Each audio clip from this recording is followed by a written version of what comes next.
last week, we seen Paul and Silas roaming around the territory, trying to go into some territories they wanted to go to, and God kind of closed some doors on them, and we kind of talked about that a little bit.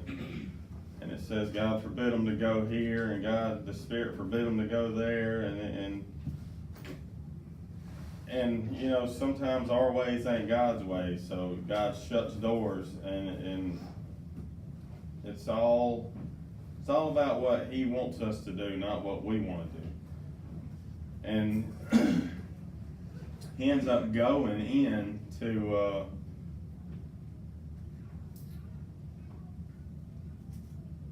a place and finding a woman named Lydia. Y'all remember that? When he first got into Macedonia. And I bring all this up to just kind of set up what's coming up. These doors got closed. God put him in a situation to where he could save somebody, save a household of Lydia. He goes into a city. He gets locked up. He gets beaten with rods. And we go through and we hear some of these prosperity preaching.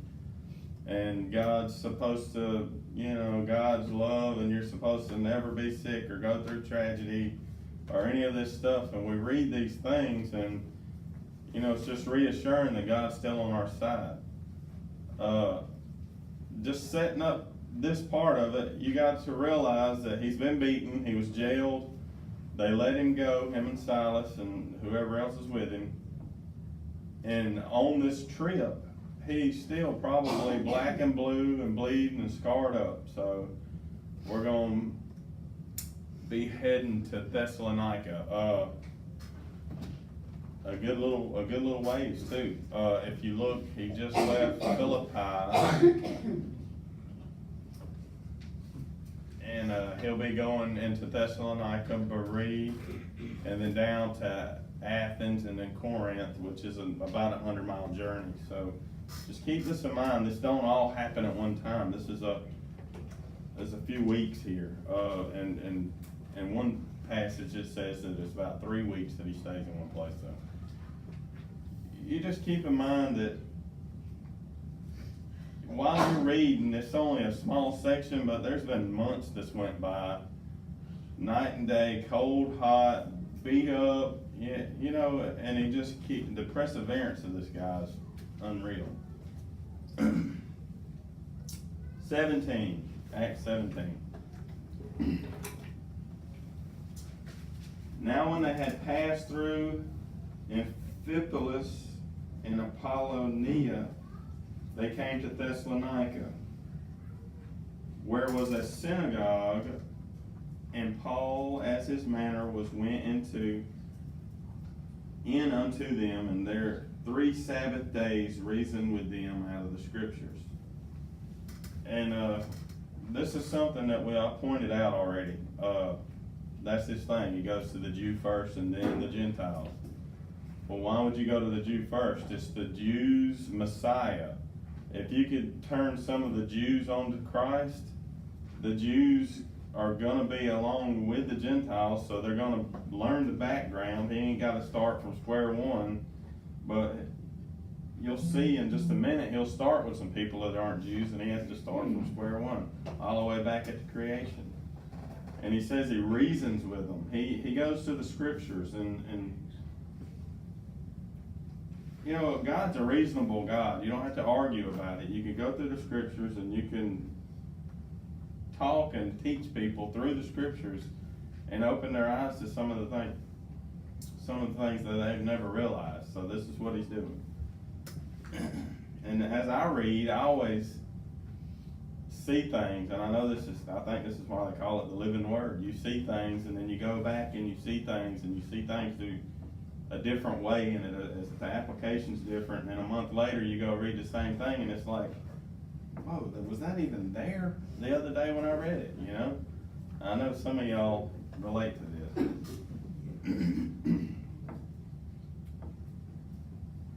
So he's reasoning with the Jews in the synagogue about Jesus, opening and alleging that Christ must needs have suffered and risen again from the dead, and that this Jesus, who I preach unto you, is Christ.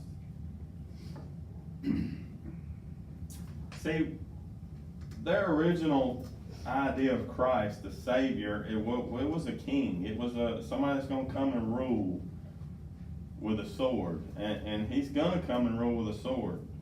But that's who they were looking for. They were wanting to see what they wanted to see out of the Scriptures, and I'm sure he went to Psalms 22 and Isaiah 40, whatever it is, and showed them that Christ needed to suffer in order for the Scriptures to be fulfilled. And I mean, unless somebody pointed that out to you and you've been taught your whole life a certain way, why would you go and ponder on that? You would just go as you've been taught. So again, he's just reasoning with them out of the Scriptures.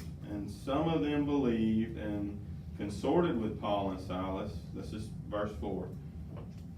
Of the devout Greeks, a great multitude, and of the chief women, not a few. So again, we've established a good amount of believers here at Thessalonica, and it's obvious because he writes another letter to and it's Thessalonians. The other book in the Bible is to these people. So the church takes off. But the Jews which believed not, moved with envy. And I just want to point out something. And I might even tell you a little story. We're stopping envy right here. I told it last night, but not everybody was here. Even when you just proclaim faith, or you just let somebody know that you're a Christian, you're going to have people that believe, people that are intrigued and want to talk, and then people that don't believe. And usually they move with envy. It's usually not a good outcome for the people that don't believe. They want to argue, or they'll shut down completely. And just to tell the story, I've got a Subway card, and I went to Subway, and I'm cutting up with a guy, and this guy orders the same exact thing and puts the stuff on it, just like Elizabeth. And I said, my wife gets it that way. It must be good like that. Just cutting up with him. He's cutting up and smiling. And they get to mine, and I'm like, when you get done putting mayonnaise on it, you just keep putting mayonnaise on it. And when you think you put too much mayonnaise on it, put a little bit more. I said, I'm looking for a heart attack before I get 50. And I was just joking. And the guy said, well, I'm recovering from a heart attack, and it's not fun. And jokingly, I said, well, heart attack's probably going to kill me if I ever have one. I know where I'm going, so I'm not too worried about it. That's all I said. He did not say another word to me. I said I knew where I was going. If I did leave here, I knew where I was going. I had some of the gun shut down. It was like the lights were cut out. He turned around, and even when he was done paying, I said, man, have a good one. Be safe. I could tell he was a truck driver. Be safe out on the road. And he got his stuff and didn't say bye, nothing. Shut completely down. So, don't be surprised when you share something with somebody. If they shut down, don't be discouraged. It's right here. It's going to happen. Once again, that may have been the seed he was trying to. And hopefully so. Yes. I hope it was. I hope that a Christian somewhere hadn't looked down their nose at him and burnt him somehow. And we got a bad reputation. We do got a bad reputation because not everybody is who they say they are. So this guy, they're moving with envy, and they did not believe, and they're moving with envy. They're jealous. That's what that means. Everybody's looking at Paul and Silas and not them, so they're a little jealous. Took unto them certain lewd fellows of the baser sort. And I love that. I don't know why I get tickled with that.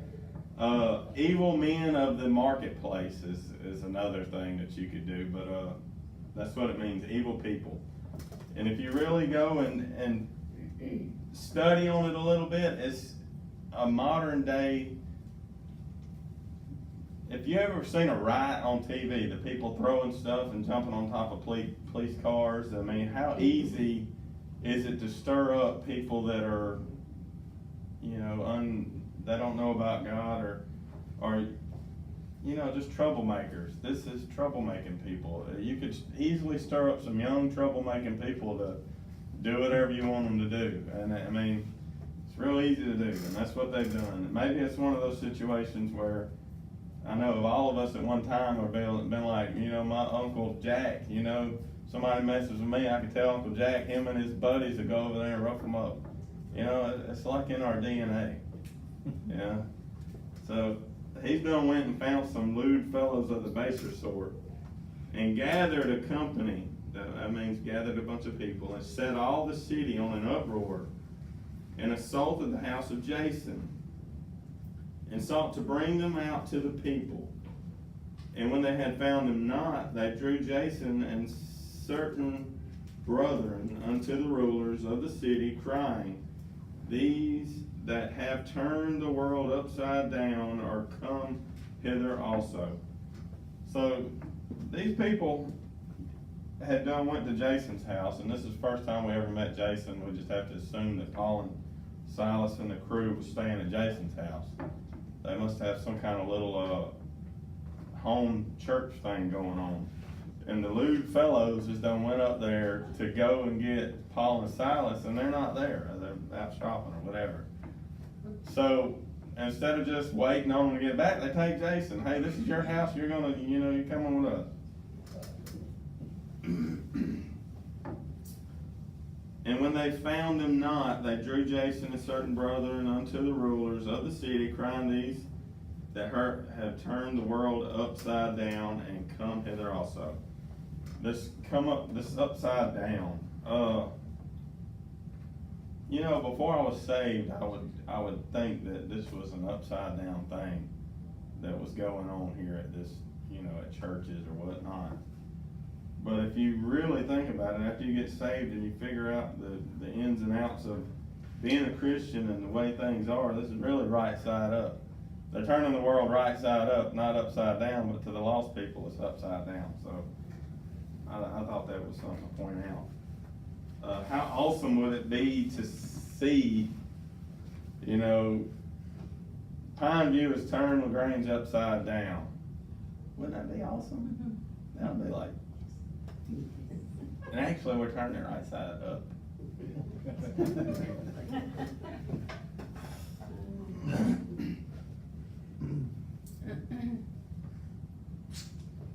7, whom Jason hath received, and these all do contrary to the decrees of Caesar, saying there is another king, one Jesus. So the whole reasoning for them to get him and put him up on council and try him is because they're going around preaching King Jesus. But when you go around and you say hail to the king, King Caesar, oh no, we're not going to hail to the king. We have a king, King Jesus. This is how they were turning it upside down here. To be in opposition of the king was not a good thing. And this is how people work. They'll make up, because you remember when Christ was on trial and what's his name? Pilate was sitting there and asking him these questions. Are you king? And he says, you say I'm king. What do the people say? He says, if this was my king, if I was king, my people would be fighting for me, you know? And one day he'll come back and they will be fighting for him. And Pilate didn't see him as a threat, so I mean, he's not a threat. Christ wasn't a threat to their worldly king. And this is what they brought up ever since the beginning, to persecute the Christians. And it was, you know, it was working. And they troubled the people and the rulers of the city when they had heard these things. And when they had taken security of Jason and of the other, they let them go. So the security is more likely a bail's bond, like a bail bond. It would be, you think things would be so much different back then, but they're kind of the same. If you got put in jail, you'd be tried, you'd have a court date. If somebody could afford to get you out, you could get out just like now, via bail bonds, and you'd wait for your court date. And if you come up missing, they come and kill you. So, I mean, you know, it was a little bit rougher then, but. So this is what it was. It was some sort of a bail bond, maybe even money just to let me go kind of thing, blackmail or whatnot. But that's the idea. Then 10, and the brethren immediately sent away Paul and Silas by night unto Berea, who coming thither went into the synagogue of the Jews. So you traveling around preaching Jesus, and everywhere you preach is so much rejection. You've established a church, but you get so much rejection, and in so opposition with so many people. How easy would it have been just to give up? Man, this is like ridiculous. I have to leave in the middle of the night so they don't see me leaving, you know. So, you know, he left in the middle of the night, going straight into Berea and going to the synagogue. And, to establish a synagogue, you had to have at least 10 Jewish men. And when it says that he went somewhere where they were praying, or he went to a synagogue, or, if there wasn't a synagogue, there wasn't 10 Jewish men, so keep that in mind. There's at least 10 Jewish men. There's people that know the Torah and the Tanakh, or whatever it's called. They know the Old Testament, in other words. 11, these were more noble than those in Thessalonica, in that they received the word with all readiness of mind, and searched. Listen, if you got a pen, underline this, and searched the scriptures daily, whether so things were so. And this is a big thing. If you want to be a Christian, to be like the Bereans would be the way that you'd want to be. Because when you hear Joel preaching, and Joel will tell you that I'm a man, I can make mistakes. It's just like any kind of other vessel. If you fill a vessel full of water, if it's made out of clay, when you drink out of it, it's going to be a little bit muddy. You might get sand in your mouth. When he fills up and gives it to us, there's a little bit of Joel going to be rubbed off of what he says. My teaching, or whatever I'm doing, there's a little bit of me. There's a little bit of what I think comes off with it. And what do these people do? They hear the word, they respond to it, they're like, yes, with all readiness. And what do? They go search the scriptures to see if it's true. And that's awesome. I would encourage you to search the scriptures to see if what I'm telling you, or even Google some stuff to sit. Man, I would love for you to get a phone. I'd love to get a phone call, but like, look, you said this, can you explain this, or tell me where you found it, or, this is confusing me. Yeah, I would love that. Where's Zach at? He's not here. Every Sunday morning, Zach meets me up there, I get out that pulpit, and he says, Pastor, I got a question. I don't want to make you mad, but I got a question. He ain't ever going to, and I tell him all the time, you ain't ever going to make me mad by asking a question. If it's something that we're not clear on, whether it's TJ's teaching or my preaching, we need clarification on that.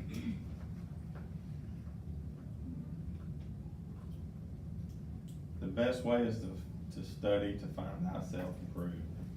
It's the best thing you can do. He used to corner Daryl too, now he misses Daryl. I miss Daryl too. Either one or both of them before we were out of church. I miss Daryl. I'll make sure he's got Daryl's phone number, he can still call. Okay. But just a quick statement. What TJ said was study, the Bible says to study to show thyself approved, and we're to study daily. And you have these folks, and it's no different at work. They come and they ask a question, and they just want the Reader's Digest version, but they don't want to do the work to get the answer. When you study and work and search the things out, it means a whole lot more, because there are nuggets that you'll find along the way, and it just begins to open up a whole new world. That visual thing, as TJ said, you know, it's called the living word, because it'll paint pictures and it will change things.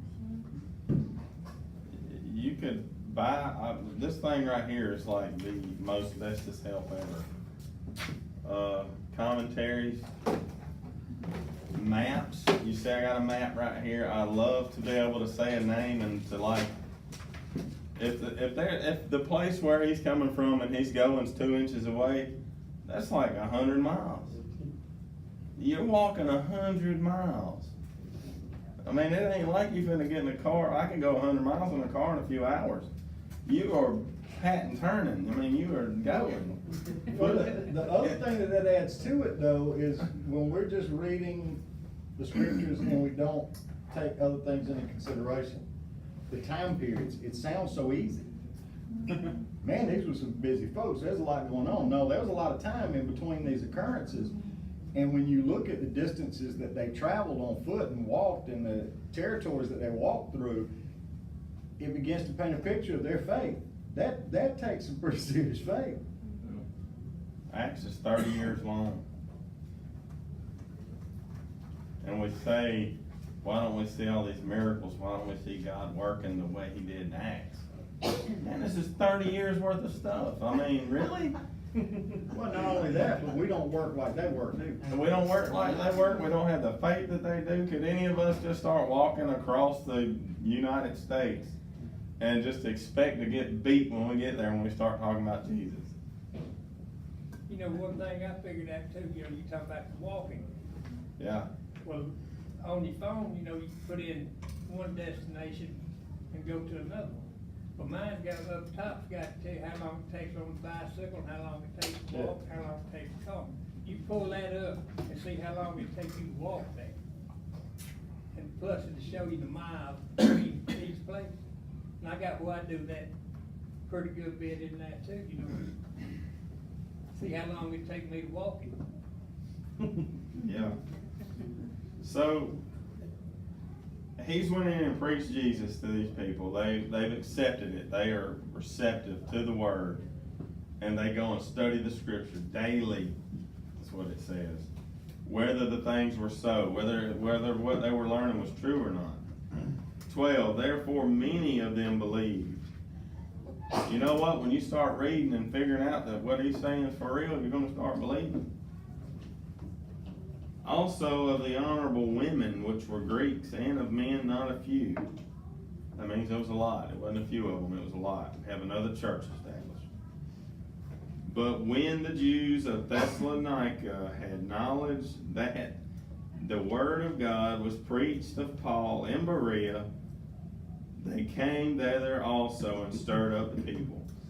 Here we go. The people from the last place that they just went from at the night, they fled from there, have done followed them from Thessalonica and Berea is about, it's a good little space, 30 something miles probably, because that's 100 miles, 20, 30 miles. If it's not real, if God's not real, if this whole thing ain't real, why don't you just do like they said, what was his name? The guy that taught Paul. He said if it's of God, Gamaliel. He said if it's of God, you're not going to be able to stop it. Why be in opposition of them if they're of God? If you're in opposition to them, you're going to be in opposition with God. If it's not of God, it's going to dwindle out. And they give a couple examples. But these people don't believe in what they're preaching, but they're going to chase them 30 miles just to get people stirred up. I mean, why even do it if you don't believe? I mean, who cares? You know, if you're dead set on that there ain't one, there must be one. I mean, there's a up and a down and a yes and a no. I mean, obviously there is, or you wouldn't be chasing them. It's just odd that they would go this far out of their way to stir up the people at the other place. Don't even know where I was at. 15? 13. But when the Jews at Thessalonica had knowledge that the word of God was preached in Berea, they came thither also and stirred up the people. So we got that down. And then immediately the brethren sent away Paul to go as it were to the sea. But Silas and Timotheus abode there still. And they that conducted Paul brought him unto Athens, and receiving a commandment unto Silas and Timothy to come to him with all speed, they departed. So it's saying right here, when Paul got to Athens, you know, Paul, you got to think about this. Paul is a person. He had feelings. He was not a cartoon character. He was not a superhero. He was by himself, and when he got there, he said, "Go, send me help. Send my brothers to me." 16. Now, while Paul was waiting for them at Athens, his spirit was stirred in him when he saw the city wholly given into adultery. And this adultery, we think of adultery as cheating on your spouse, adultery, but it's the same idea, but God is a jealous God. He is one God. If you start worshiping other gods, it is adultery. This is what it's talking about. Not staying faithful to God. That's the idea behind that, the adultery part. It's confusing if you don't know what it means. 17, therefore disputed he in the synagogue, so there was Jews there, with the Jews, and with the devout persons, and in the market daily, with them they met with him.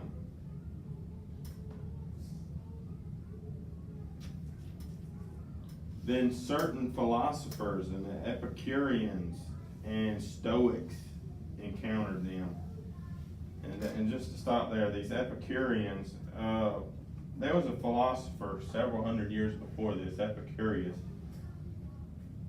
His idea was happiness, let me get it right.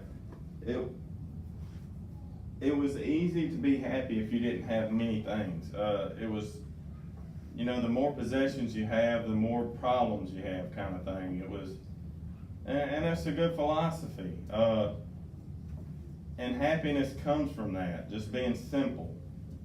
Well, over the hundreds of years, the Epicureans have developed this thing as to do anything that makes you happy, or everything that makes you happy. So they were doing all kinds of crazy stuff. Whatever, they was going so far as to like binge eating. When they had big meals, they binge eat, go make themselves barf just so they can eat again to enjoy it. It was like really jacked up stuff they were doing. These are the Epicureans. And the Stoics were the people that were our modern day tree huggers and save the wildlife and Mother Earth and Mother Forest and Mother this and God is everything kind of people. So these two people had come in and started talking with those two types of people started coming in and talking to Paul. And when you got people that are real smart and dead set in their ways, it's really hard to get through to some folks, especially if they're set in their ways. It's disputed in the synagogues of the Jews. Where do we got? The philosophers of the Epicureans and the Stoics, this is 18, encountered him. And some said, what will this babbler say? Others some, he seemeth to be a setter forth of strange gods, because he preached unto them Jesus and the resurrection. And this babbler, this word babbler is somebody that would take a little nits and pieces of, for instance, if I only knew a little bit about the Bible, if I've only read just like, 2 or 3 verses, and then I get up there and start trying to preach. I would be babbling. I only knew a little bit about the topic, and I wanted to try to teach you about something. This was the idea behind this babbler. And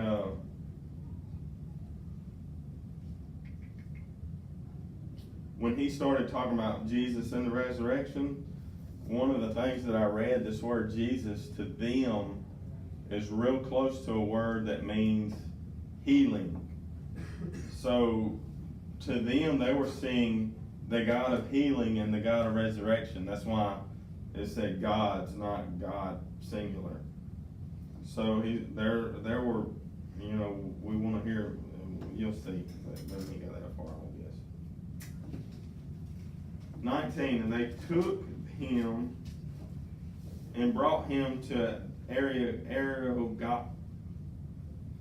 Areopagus, saying, may we know what this new doctrine there whereof thou speakest is. The Areopagus was the high ups, the scholars, the smart people, and they're wanting to know about this doctrine. And we'll just go a little further. 20, for thou bringest certain strange things to our ears. We've never heard what you're speaking about before. We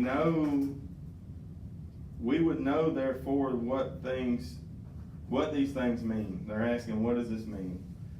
21, for all the Athenians and strangers which were there spent their time in nothing else but either to tell or to hear some new thing. That's a good way to live out your whole life, just wanting to hear or tell somebody something new. Does that got anything to do with gossiping, maybe? I was gonna say, it sounds like a gospel. Yeah, he just wants to hear new things. Something to tell. And then Paul stood up in the midst of Mars Hill, and Mars Hill was about 270, 280 something feet higher than the marketplace that they were at. So it was up on a pretty big hill.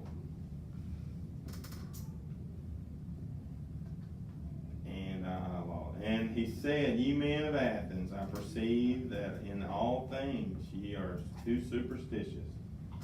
And it's better translated, if you've got a different translation, it's, I perceive that you are, extremely religious.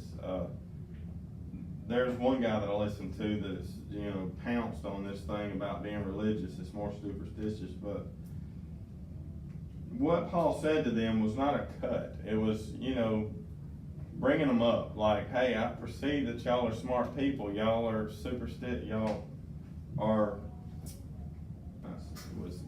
superstitious was the bad example of the word. What did I just say? Religious. He's seeing all these things, all these gods. So, he says, I perceive that y'all are religious people. He's not trying to cut them. He's not trying to, if you cut somebody, if you're trying to explain something to somebody, the worst thing you can do is cut them. I mean, like, make fun of them or, make them mad. This was not a cut down. He says, I perceive your, 23, for as I passed by and beheld your devotions, I found an altar with this inscription, to the unknown God, whom therefore ye ignorantly worship, he declare unto you. This is how it is. There was a historian that went in there and he documented this, and he said there was 30,000 different shrines and temples and things of gods, and there was more than just an unknown God, one, there was several. And there was even one thing that says that they would go into the town and let a bunch of sheep go, and wherever the sheep fell asleep at, if they fell asleep near a temple, they would slay it to that God. And if it fell asleep and it was just in a random spot, they would set up a shrine to an unknown God and slay it for an unknown God. So we got like 30,000 gods. And again, you can go in there and study this. I went into it, there's gods for everything from having sex to having babies to being healed to, whatever. If you can come up with it, there was a God for it at this place. And just seeing that, he couldn't start from the beginning at Jewish history. These people weren't Jews. They were those philosophers we just went through a while ago. They didn't know nothing about Jewish history. That's how he would have started. The son of David and the son of whatever, he would go through that whole spiel with them. But he starts all the way back. This is his foot in the door. I seen a thing about God out there, and it had an unknown God. You know what? I'm going to tell you about this unknown God. That's his foot in the door. And it's a real smart. I don't know that I would have thought about this. 24, God that made the world and all things therein, seeing that he is Lord of heaven and earth, dwelleth not in temples made with hands. And that's right. A good example is my buddy last night. We were talking about inappropriate things being on your phone, and you opening your phone in church and it being on there. That would be a bad thing. And I'm just thinking to myself, you know what? God is at your house just as much as he is here. This building, I mean, you think God just is dwelling here? He's everywhere. He is at your house. He's always right there over your shoulder. Yeah, he is at your house just as much as he's here. If this place burnt to the ground, God would not care a bit. We would just move out in the tent in the parking lot. You know what I'm saying? That's what he's telling him. All these buildings that you've got around, they don't bring God any closer to you.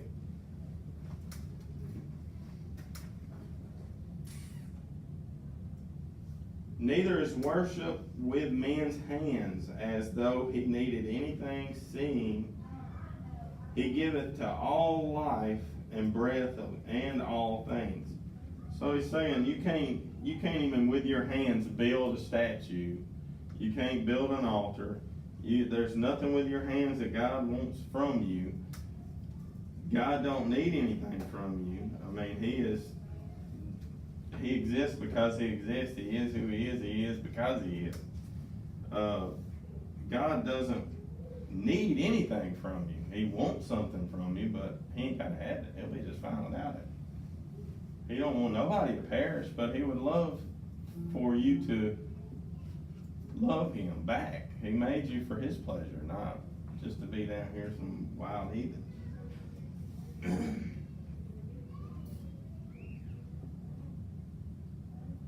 And he just, he told him that he made everything, and and he gives the breath to all things.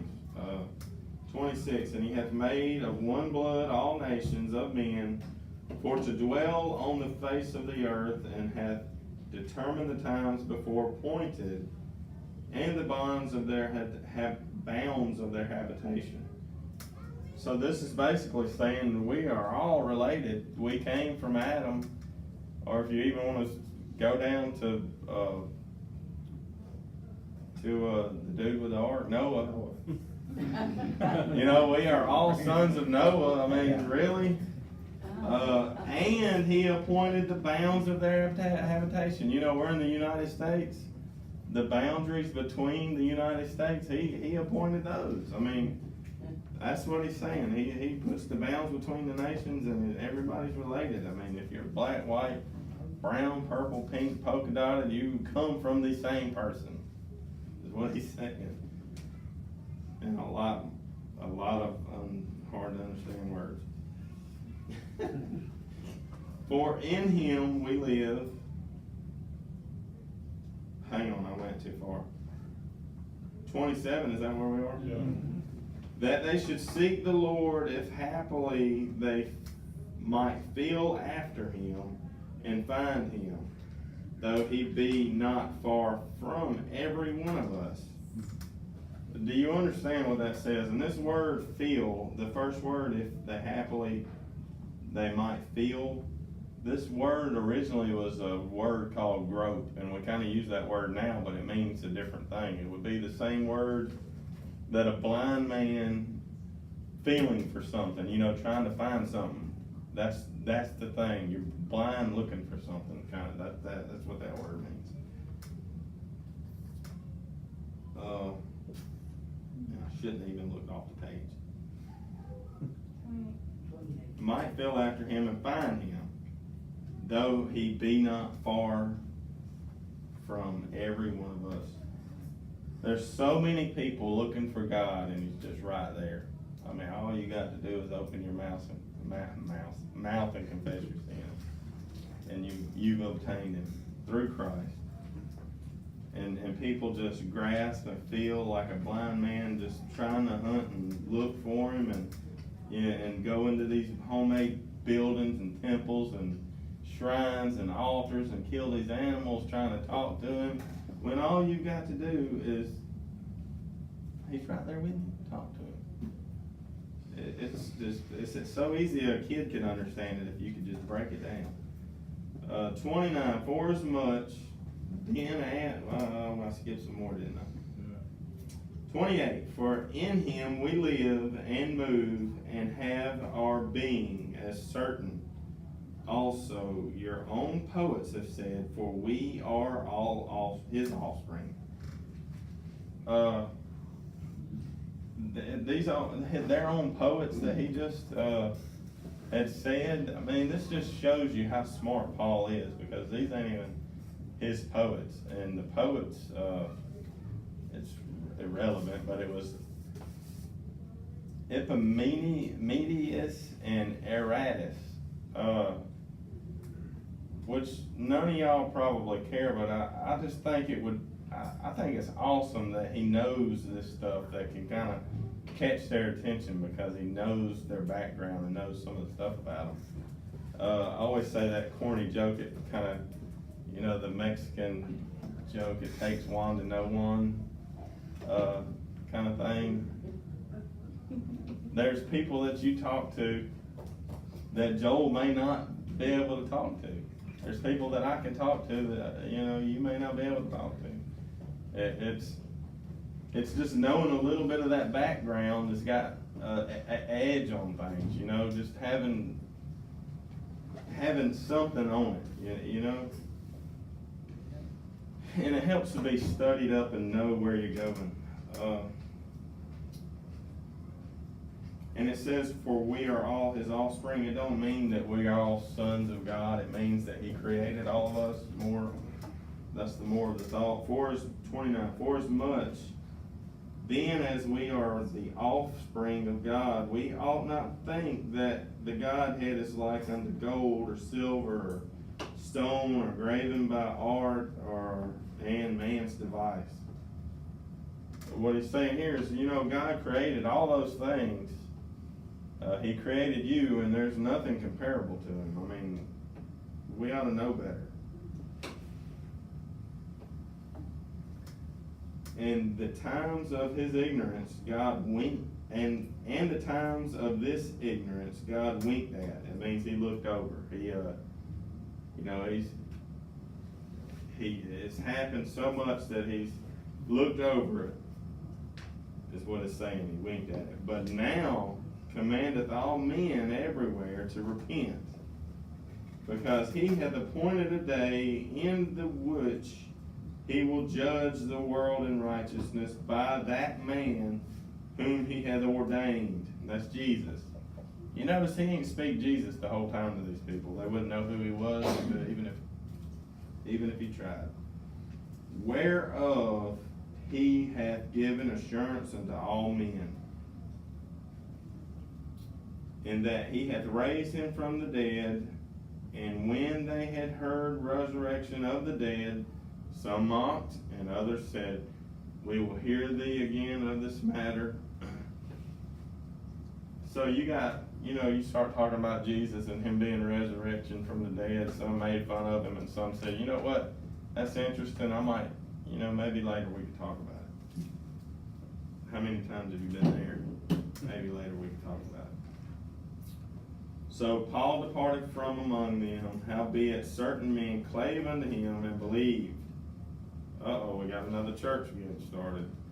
Among the which no, I ain't gonna try it, you can read it, in Areopagus, and a woman named Damaris, maybe, and others with them. So it only took, you see what started the church here was these three, and, you know, the women, one woman, two men, and the others that were with him. It don't say how many, but it makes you feel like that wasn't much, because he didn't say the other thing that he was saying, insinuating there was a lot. So, and this was Corinth, wasn't it? Okay, we ain't made it Corinth yet. 18's Corinth. 18's Corinth. This Mars Hill, this was Athens, I'm sorry, Mars Hill, just to show you how smart these people were.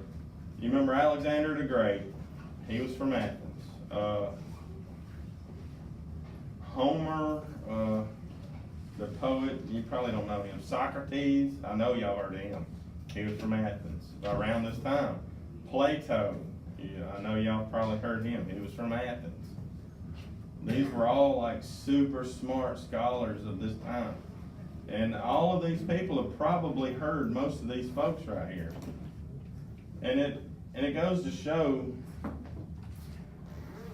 that just like nowadays, you got all these different types of denominations, but almost just like being a shrine to another god. I mean, you can put man's spin on it. And you've got some people that are so smart. Me and you have some mutual friends that are too smart for their own good. Paul said that being smart, I'm probably going to massacre the wording, but being a smart person makes you puffed up. And the word for puffed up is like full of air. And not being so much full of air. I mean, like, being smart makes you stupid in a sense. You get the idea, you get the false idea that I can do it my way, and you know there ain't no other way but my way or the highway, kind of thing. So that's the idea about this being too smart for your own good. And that's this opinion. And we're going to chapter 18.